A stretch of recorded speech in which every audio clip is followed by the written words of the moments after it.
Hello, my name is Dr. Jonathan Blum, and I'm an infectious disease specialist. I'm going to talk to you today about blood testing for syphilis. This is for clinicians, so I won't go into a lot of laboratory aspects. I also won't attempt to cover the myriad clinical manifestations of the great imitator in 20 minutes.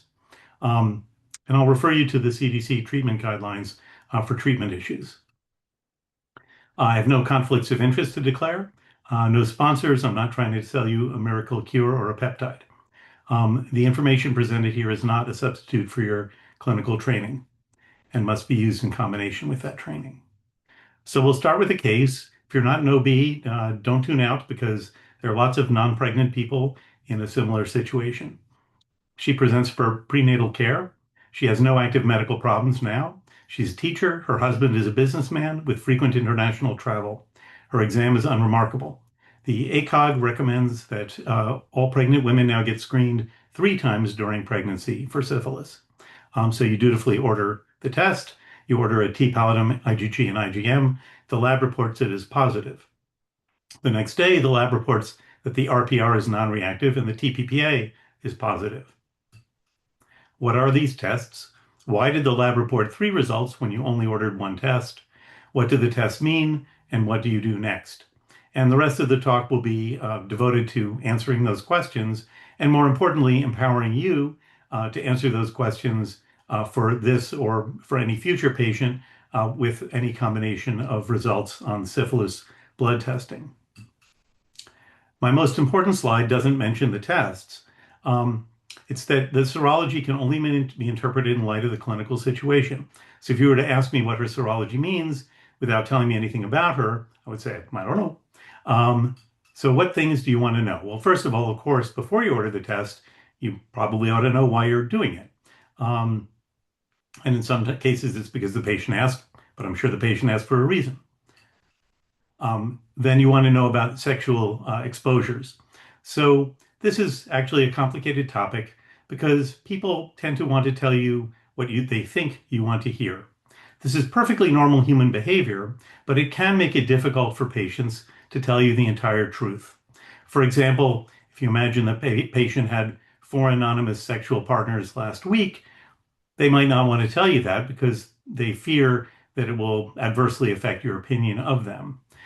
So when you talk to patients about these things, you need to make sure that while you may be judging their blood test results, they need to understand that you're not judging them as a person so that they feel more comfortable sharing with you.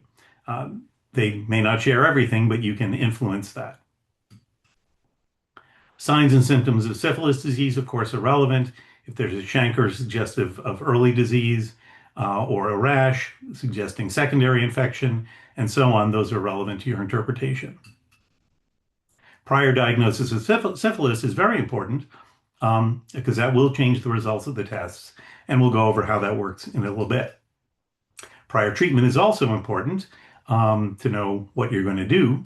And then prior test results are also important because if, for example, you're looking at a titer and you want to know, well, did that go up or did that go down from the previous one? You need to know what the previous one was.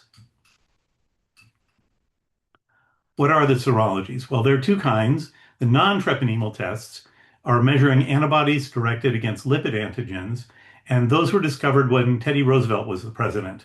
So they've been around a long time, longer than any of us, and you probably are familiar with the VDRL and the RPR. The treponemal tests, in contrast, are antibodies directed against the organism itself. And there have been many of them over the years. These are some of the more recent ones: the MHATP, FTA-ABS, TPPA, and IgG-IgM. Now, I show all the names spelled out here because depending on your health record system, it may display them as the short name like TPPA, or it might spell the whole thing out, T-pallidum particle agglutination. And I don't know what your system is going to do, so that's something you need to find out. The IgG and IgM test has, unfortunately, a lot of names. It can be called IgG/IgM or plus IgM, it's the same thing, or just a T-pallidum antibody. But it can also be called EIA or CIA, which are the laboratory methodologies for running this particular test. Now, the MHATP is no longer available in the United States. The FDA ABS can still be ordered from some clinical labs, but really doesn't have much of a place as it's really been supplanted by the other tests on the list. What's the difference between a treponemal and non-treponemal serology? The non-treponemal tests are quantitative. So they give you a titer. If they're negative, it's called non-reactive. And if they're positive, 1 to 2 would be a low positive titer, whereas 1 to 512 would be a high positive titer. They usually decline slowly, often to 0 with treatment. By slowly, I mean months to years. So it takes a long time. And most patients, after successful treatment, will go to 0 on these. They'll become non-reactive. However, some patients do stay positive in the long term, usually at a low level.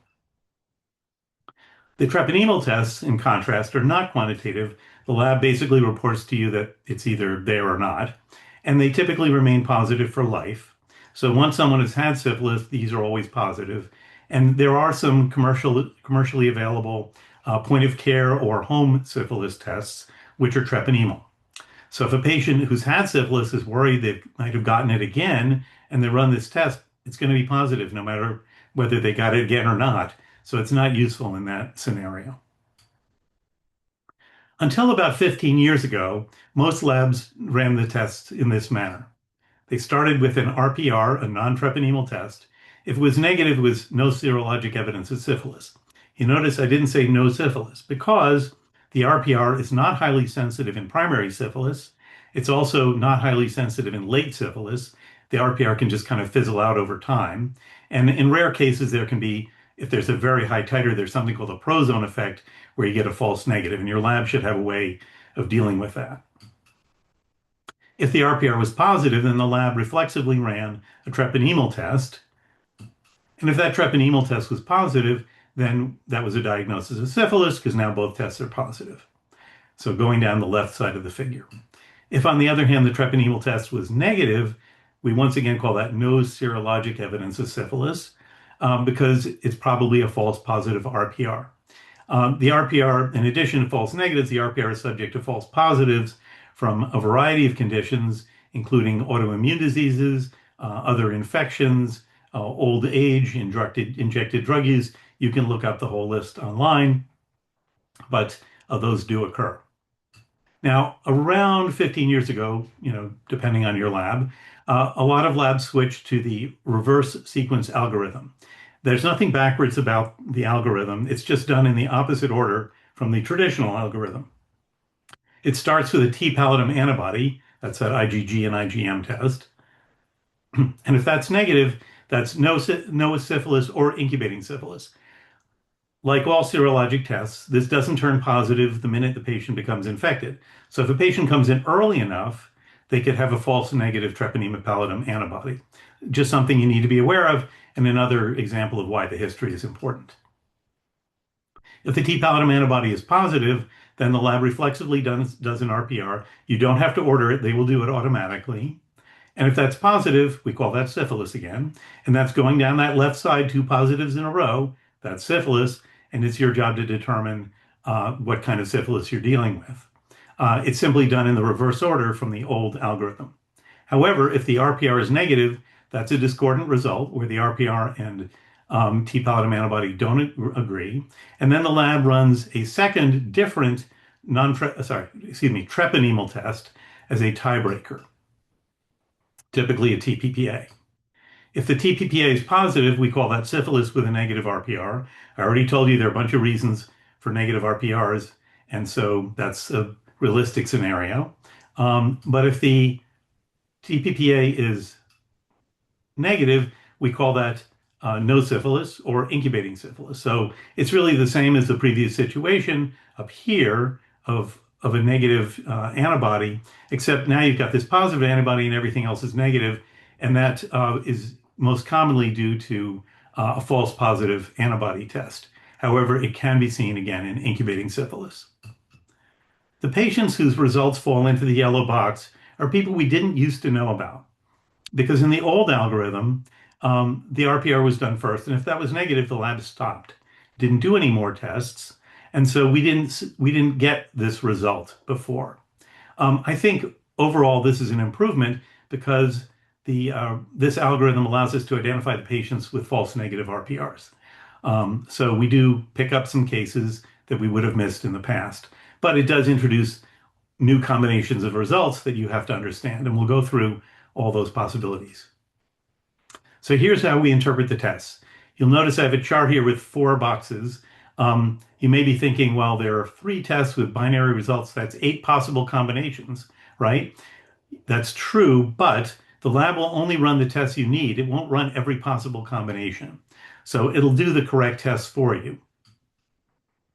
Let's say we start out with a case where the patient has a negative IgG and IgM test, and that's either no syphilis or very early syphilis. So if that patient tells you, I had an exposure 5 days ago, you would say, well, this is good. Your test is negative, but we don't really know for sure. You better come back in 3 weeks to repeat the test and make sure that that negative is really a true negative. If, on the other hand, the patient has an IgG-IgM test that's positive, the lab will automatically run an RPR. They won't run the TPPA if the RPR is positive. So if you get 2 positive tests, they don't do the 3rd test because you don't need it. That's a diagnosis of syphilis. And for those visual learners, that's what it looks like going down that left side again. So that's really the same as the old algorithm. You have 2 positive tests, and now you figure out what to do with the patient. Now we're coming to the people whose results are in that yellow box. So this is if they have a positive IgG-IgM, negative RPR, and then the lab runs the TPPA and it's negative. So most commonly that's going to be a false positive test, but it could be very early syphilis. I've seen a patient who came in with this pattern and returned a week or 2 later with a chancre and a positive RPR. He'd obviously had a recent exposure. So the treatment guidelines say that if this is truly a low-risk patient, then you don't need to pursue this any further. You can call that a false positive test. But I want to talk a little bit about the evidence behind that. There was a study done in Amsterdam at a sexually transmitted infections clinic that served largely men who have sex with men. And they found that with this pattern, actually a lot of them did have syphilis. They just had it very early and had come in very early for testing. That's a population with a very high demographic risk for syphilis, and so the pretest probability of syphilis is much higher, and indeed a lot of them did have syphilis. In contrast, Northern California Kaiser Permanente did a very nice study looking from 2007 to 2010 in women being screened during pregnancy, and what they found was that to the degree they could ascertain, these appeared to be all or nearly all false positive tests. And so that was somewhat comforting, but I think there are several caveats that have to be considered before you apply that test results to that, interpretation of the test to your population. First, they were looking in a demographic group that simply had a low rate of syphilis. And so if you're practicing somewhere where the rate of syphilis is much higher, and there are plenty of places like that, you couldn't really apply that result to your patient population because the pretest probability of syphilis is going to be higher. Similarly, the incidence of congenital syphilis has gone up approximately tenfold since that study was performed. That's a huge increase. What that means is that among pregnant women, the rate of syphilis has also presumably gone up tenfold because that's accounting for all that increase in congenital syphilis. So because we aren't living in 2007 to 2010, that makes me a little bit reluctant to apply those results because there's so much more syphilis in pregnant women at this time. And finally, I already mentioned that this is typically, if it's a true positive, it's evidence of a recent exposure. I mentioned earlier that patients and their partners, indeed, may not want to share with you their recent sexual encounters. And so your certainty that this is a low-risk patient has to be tempered by that understanding.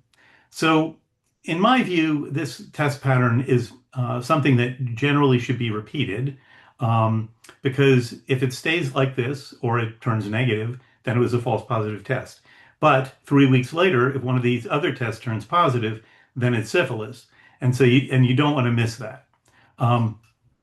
Just a reminder, this is what it looks like on the algorithm, where you have a positive antibody, negative RPR, and a negative TPPA. So again, in this population, unless you're very certain that the patient is truly low risk, repeat the test in 3 weeks to ensure that they have not turned positive. And if they have a lesion of early syphilis, of course, like a chancre, then you would go ahead and just treat the patient. And the last pattern, suppose the IgG-IgM is positive, RPR is negative, and the TPPA is positive. This isn't quite as complicated, fortunately. It looks like this: positive T-palatin antibody, negative RPR, positive TPPA, and look what we have here, syphilis. So in that situation, it could be early syphilis, where in primary infection, the RPR can be falsely negative. It can be late syphilis, because the RPR can fizzle out over time, or previously treated syphilis. Remember, what I said was that in patients who've been treated successfully, typically the RPR will become non-reactive over time, and so they may have that. So those are all your combinations. What do I order? Well, for most patients in blood testing, you just order the T-palatin IgG-IgM. The lab will follow the algorithm and perform all necessary tests. So you don't need to order anything else. The rest is by reflex. In patients who've had syphilis before, as I already mentioned, the treponemal test is going to be positive, so it's not useful. So in those patients, typically you would order an RPR because that's the one that responds to treatment. However, in some health systems, they've observed that people order sort of all the tests. They order the IgG-IgM, then they order TPPA, or the RPR, the FDA. So what they've done is they've made it impossible to order anything except the T-palatin IgG-IgM. And that works fine because those patients will all have a positive T-palatin IgG-IgM, and then the lab will reflexively do the RPR that is what you really needed. So it's not a problem. So like I said, if you can order it, order an RPR on that patient. But if you can't, just go ahead and order the T-palatin IgG-IgM. That will give you the results you need.